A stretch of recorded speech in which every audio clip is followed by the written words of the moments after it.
Good day everyone, good day ma'am.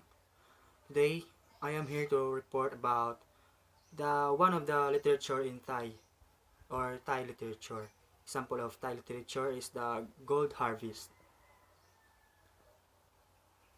What is the Gold Harvest? The Gold Harvest is a Thailand folk tale. Reading this story could affect your lazy life or it could change your actions because of its deep lessons. The story somehow is very good. It talks about a man named Naihatong who dreamed about turning copper to gold because he is lazy to actually earn money. This type of lazy people tend to do a shortcut to become a rich. Shortcut to be rich than to suffer, to strive hard, to work hard to achieve that dream. This blog you are about to read will tackle about Thailand's culture and traditions. Or this blog you are about to hear, to see from me will tackle about Thailand's culture and tradition. And what is the culture of Thailand and traditions? Their culture and traditions focus on about the principles, the love, care for the family. It is family matters. Family comes first in their culture. The gold harvest was made by Thailand. The moral of the story was, if a person wants his or her dreams to come true, he must work hard on it and move. Because if you are lazy enough, you can't reach your dream. Because you never achieve anything just by standing. In order for one individual to achieve things, you must move like me. Like me. Whenever I don't have an idea for my project or activity, I look around my school campus and get ideas just by looking. And if I don't have an answer for the module, I'm going for search and ask my friends for the ideas. And that ideas only sum up, and then I got a conclusion. I got an answer. And that answer will be written down and that will be submitted to my instructor. Now, sometimes believing a person can be hard. But it's never hard to believe a particular person, especially your parents. Yes, your parents knows best for you. That's nice, my friend. They always teach you the right things in life and they want you to make your life more successful. And that's our parent does to us. The only thing they want us to be is to become a successful person in the future. And in future, we, the child, will grow mature and help our family. A family that we will be growing up to have a reunion plan in the future. Hard work, it is something we do if we place all our efforts to obtain or create one thing. Naman, hindi ka naman makakagawa ka ng bagay kung wala kang hard work, hindi ka nagsisumikap. Now, let's read about the folktale of the Thai, which is entitled The Golden Harvest. This is my report. This is a proper report proper. Okay. Long ago in old Ayodhya, there lived a man named Naihatong who dreamed of turning copper into gold. His wife, Nang Songsai, had little faith in magic. She believed in the wealth of nature and richness of the earth.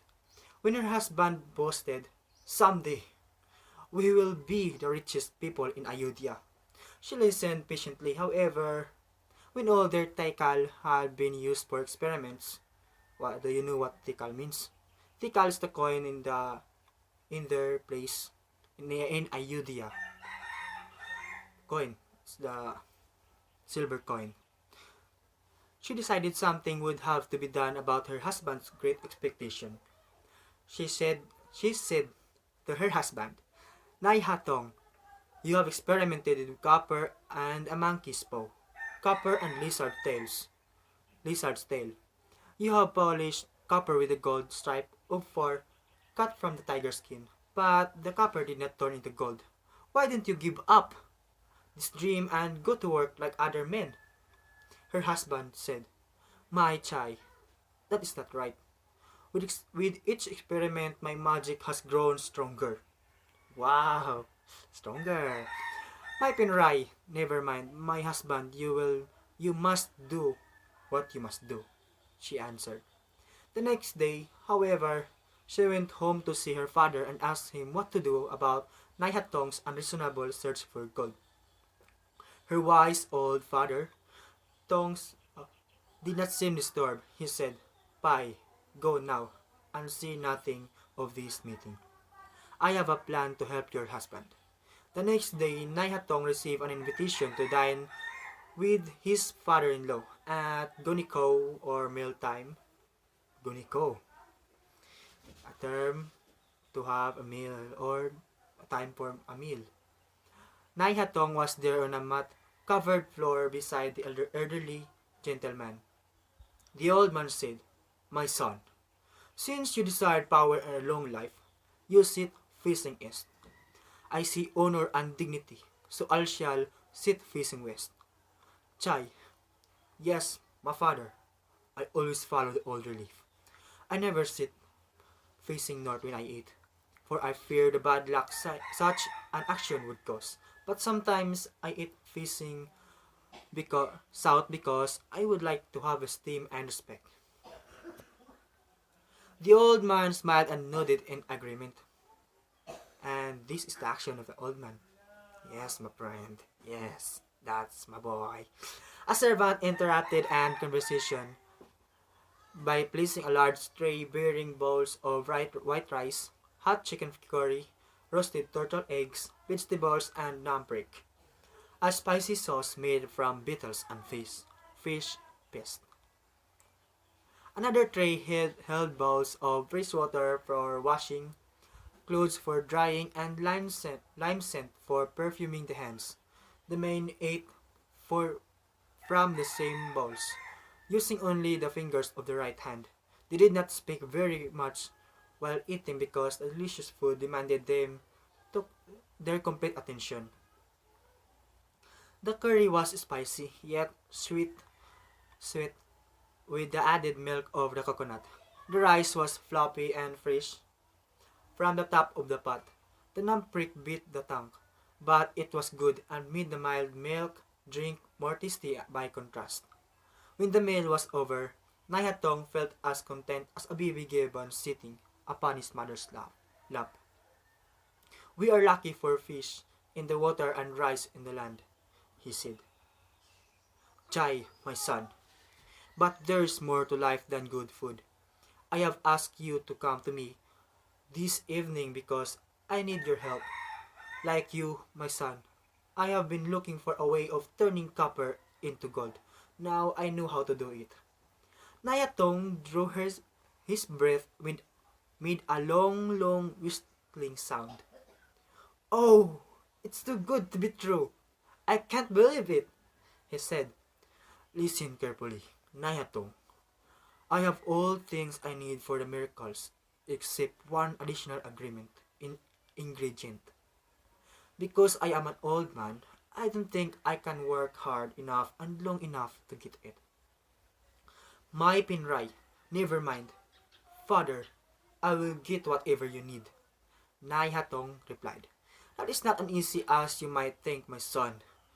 I must have 2 kilos of soft fuzz gathered from the underside of the banana leaf, and the fuzz must be plucked carefully from our very own banana trees. Furthermore, I knew the fuzz will not perform the miracle unless it comes from a tree planted when the magical words were spoken. I can say the magic words and I can raise the banana trees. I will collect the 2 kilos of banana fuzz for you, said Naihatong. The old man smiled and said, I know you can do this, my son, because I have faith in you. I will loan you the money to buy the land you will need to raise banana trees. Wow, they're so rich. The young man bowed low to the older. In the hearts of each of them, there was a feeling of faith and trust. Naihatong was determined to prepare his fields in a way which would be most pleasing to all the gods who might influence his crops. For this reason, he went to his village Wat and asked guidance from the priest who knew how to look at the gleaming stars and interpret the wisdom of the night sky. The priest's saffron robe glowed in the moonlight. His bare feet made no sound as he walked from the Wat to the open court. The glittering stars seemed to light the sky as the fireflies lit the darkness. They gazed at the stars as if they were the eyes of heaven. Nayatong waited patiently for the priest. The only sound he heard was the lonely call of the gecko lizard hiding in a crack at the stucco wall of the Wat. He counted the lizard's croaks. Nong, song, som, si, ha, hok, jet. Ah, it's a rare sign of good fortune. The gecko called 7 times, bringing me good luck. The priest returned to his small bare cell and opened a worn folding book. He said, "Since you were born in the year of the ox, you must begin your plowing on Wednesday, the 10th day of 4th lunar month. Now, do not forget to begin when the sun is midway between the horizon and the high point of noon." Chai, chai. Yes, yes, I shall do as you see. The priest continued, "Before this auspicious hour, you must build a shrine to the guardian spirit of the field, Prapum. Give him an offering of the best rice. Lay it flat on a shining green banana leaf and serve him graciously. At the north corner of your field, you must place 3 triangular white flags as you mount them on a bamboo poles. Ask the blessing of the goddess who makes the banana tree fertile with the yellow fruit. Do not forget to praise the earth goddess and do remember to ask Prapum's blessing. Ask these gods to keep hungry locusts and nibbling worms far away from fields." "Is there anything else that I must do?" asked Naihatong. "Chai, you will ask your village chieftain to guide your plow 3 times around the field. When this is done, again honor Prapum with the scent of incense and the beauty of flowers plucked by your own hands." It shall be done exactly as you desire," said Naihatong. He followed the priest's suggestions and added one more touch of magic. With the planting of each banana tree, he uttered the special secret words given to him by his father-in-law. The gecko had predicted good luck, so Nayatong was not surprised when his banana trees grew tall, sturdy, and heavy with blossoms. Not very long after, he had thousands of firm yellow bananas and myriads of shiny leaves with a soft layer of fluffy fuzz on the underside. Each morning, Naihatong gave Prapum an offering of rice from the top of the pot. Then he carefully collected the soft fuzz from the underside of the banana leaves and stored it in a pottery jar. Each morning, his wife Nang Songsai gave Prapum flowers and incense. Then she collected the beautiful yellow bananas, took them to market, sold them, and placed her tikal in the pottery jar, her coins in the pottery jar. After 3 lunar years had passed, Nayatong had a half-kilo of banana fuzz. His wife had 3 pottery jars full of tikal. Strangely, Nayatong so intent upon collecting and storing the fuzz that he paid no attention to his wife's profitable labor. One day, Nang Songsai's father came to ask if he would have to wait much longer for the 2 kilos of banana fuzz. When he saw the pottery jar partially full, he appeared worried. "I am an old man. If you don't get more land, more banana trees, and more banana fuzz, I shall not live to see copper turned into gold." How sad. "My Penrai, never mind, father. I will borrow more money to buy more land. Then there shall be more banana trees and I can collect even more banana fuzz," said Naihatong. Now, Naihatong and his faithful wife worked for many years. The moons rose, waxed, and waned. Days ran after days until finally the time arrived when each had accomplished a goal. Now Nang Songsai had collected many jars full of tikal. Naihatong had 2 jars full of banana fuzz. As you can imagine, it was an especially happy day. Naihatong shouted to his wife, "Run and bring your father here. Today he can taste his magic. If all goes well, we shall see red copper grow until It is as gold as the sun of Siam." When the old man arrived, Naihatong bowed very low before him and presented him with a treasured banana fuzz. The old man said, "Arise, my son. Today you will be a rich man." Naihatong trembled nervously. Little rivers of perspiration ran down his face. His fingers shook like banana leaves in the wind. The old man, on the other hand, was not in a hurry. He turned to his daughter and calmly asked, "Have you made any money from the sale of bananas?" "Oh, yes, Chai, my father," she said. Naihatong thought his father-in-law must be out of his mind. When the copper was waiting to be turned into gold, why worry about the sale of few bananas?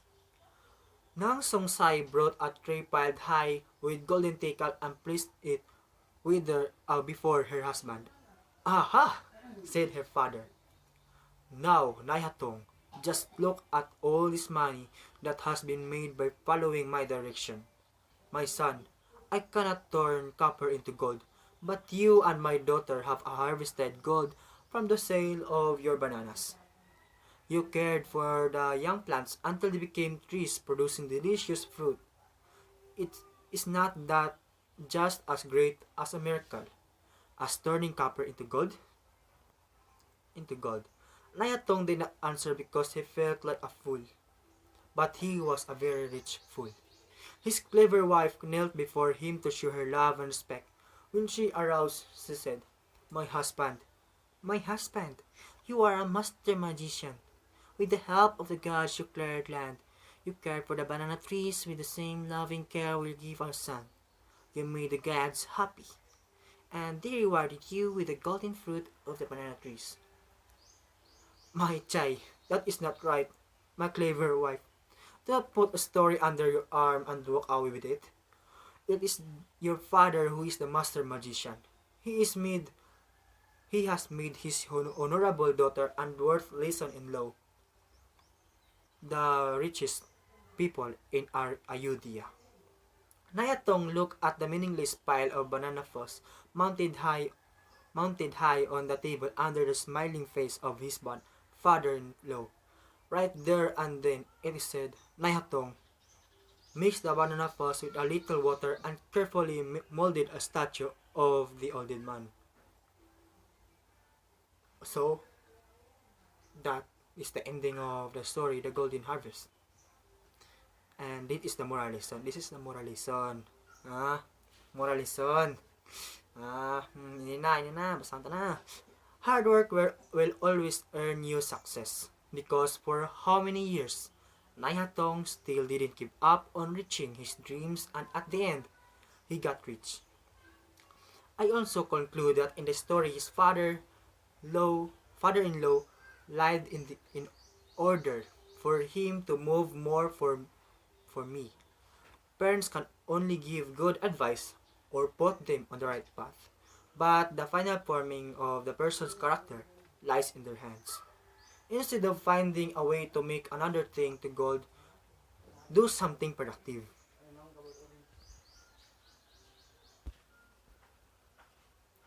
And if you are like Naihatong in the past, a lazy person to read the whole part of the story, here is the brief summary of the story. Mahusay! In old Ayodhya, there lived, this is the summary of the story, the golden harvest or the golden harvest. In old Ayodhya, there lived a couple named Naihatong and Nang Songsai. Naihatong believed he of turning copper to gold on his wife. Nang Songsai went to her father's house to tell him about her husband's situation. The next day, Nai Hatong and Nang Sungsai asked Nang Sungsai's dad directions on how to turn copper into gold. They followed the directions given, and after how many years of hard work, Nang Sungsai's dad told them to get 2 kilos of banana fuzz and sell them. And so they followed him again and got rich. But they were rich fools. Mga toto. Mga toto pero kwartahan. Nice. Ay, okay ba moto basta makakuha ng kwarta, di ba? And then explained to them that it is not impossible to turn copper into gold. Later, they realized that Nang Sungsai's dad was right. So they made a statue of him for Nai Hatong wants the next generation of their sons to remember how foolish he was at the time with his father's-in-law wisdom. Nauto siya sa ilang kinikuan. Isa bali biyanan, di ba? Pero gana to ng pagkauto kay naka-earn siya ng money. They become rich. Nice. Oh, and that's all. That was the ending of my story. The ending of my report. So, thank you and God bless everyone.